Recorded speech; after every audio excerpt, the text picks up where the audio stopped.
My name is Pagano again, and I'll be presenting on wabi-sabi. Zen Buddhism and Taoism have played a huge role in the influence of Chinese and Japanese art and design, including the aesthetic principle called wabi-sabi, which roughly translates to seeing imperfection as beauty.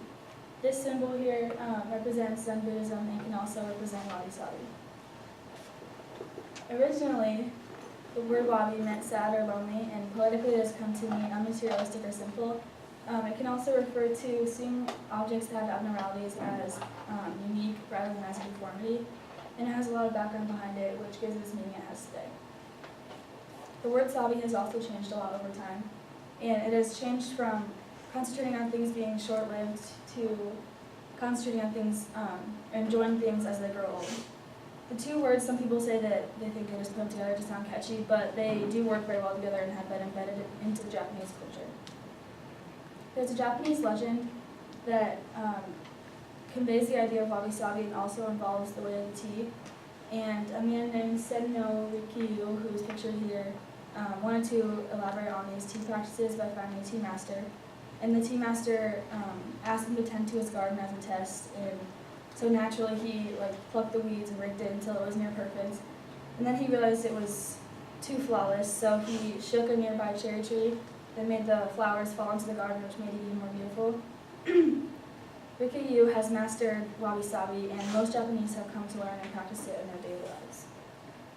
Wabi-sabi can be hard to comprehend in the Western world that we live in today because we're always reminded that we need to be perfect, and we're constantly surrounded by sales pitches and flashy advertisements that make us think that we constantly need to be making improvements to ourselves, like this Victoria's Secret ad where it basically says if you buy their product, you'll have a perfect body.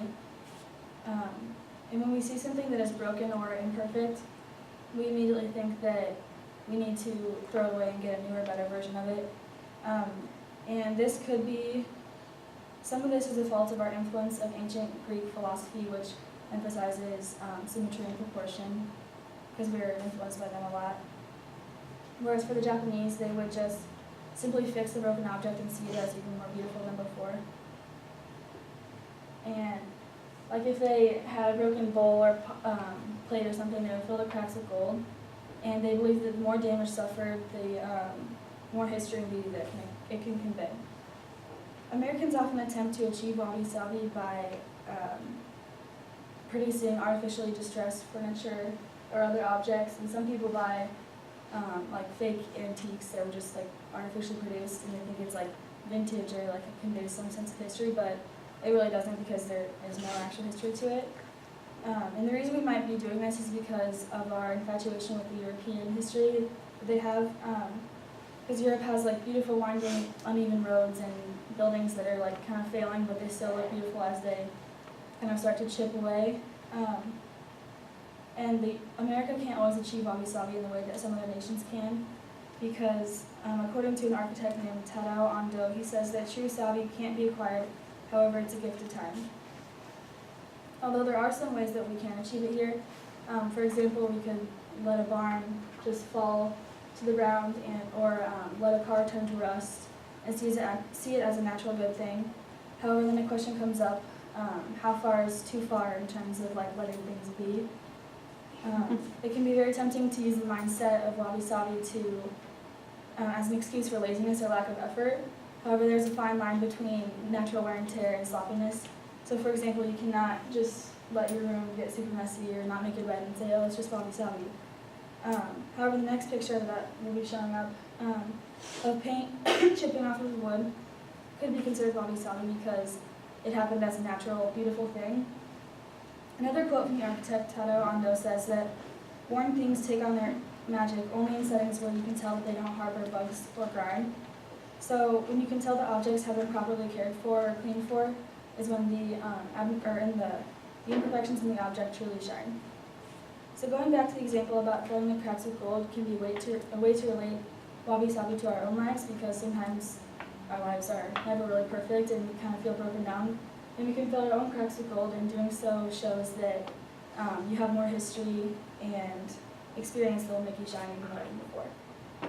Taking the concept of wabi-sabi to heart can be oftentimes difficult, but if it's achieved, it can bring a sense of calmness, harmony, and balance to the lives of all, and especially to us as designers, because a lot of times we're not going to make things that are perfect, but they can still look beautiful.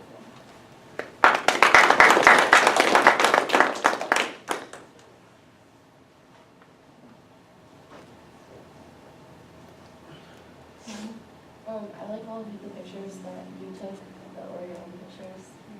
Thanks.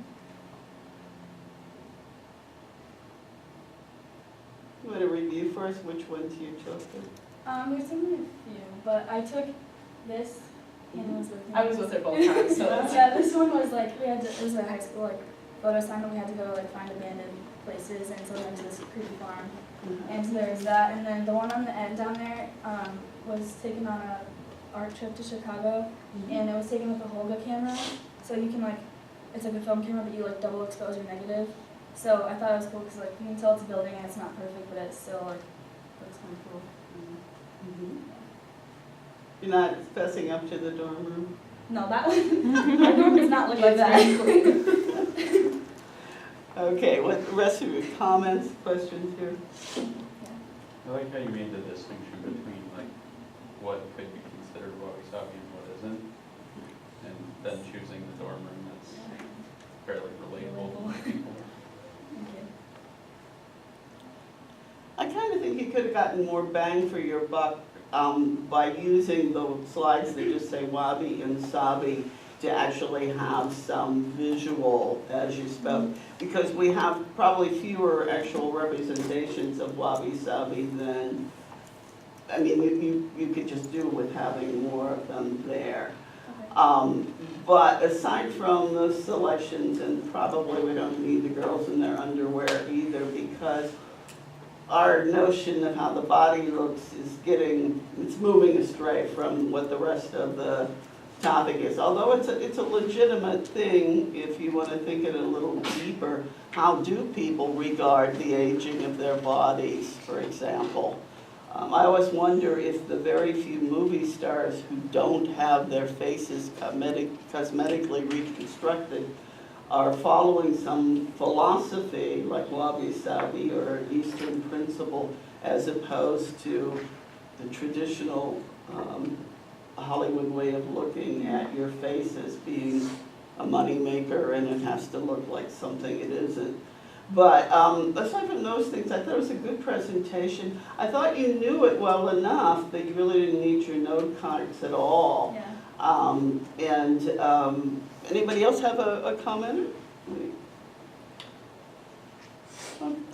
I just really enjoyed that you like made it relatable, like to our lives, like with like American culture too, like with the vintage stuff. I mean, that's just something that you weren't really thinking about, but like why you'd be drawn to that. But like I made a connection from like actual Japanese wabi-sabi to like how we're trying to like replicate that, even though it's like fake.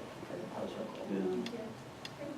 I really appreciate how you kind of integrated the idea of filling in the cracks, like the imperfect cracks with gold, and applied that to us. That was really great, almost transitioning into like how we can apply it to ourselves.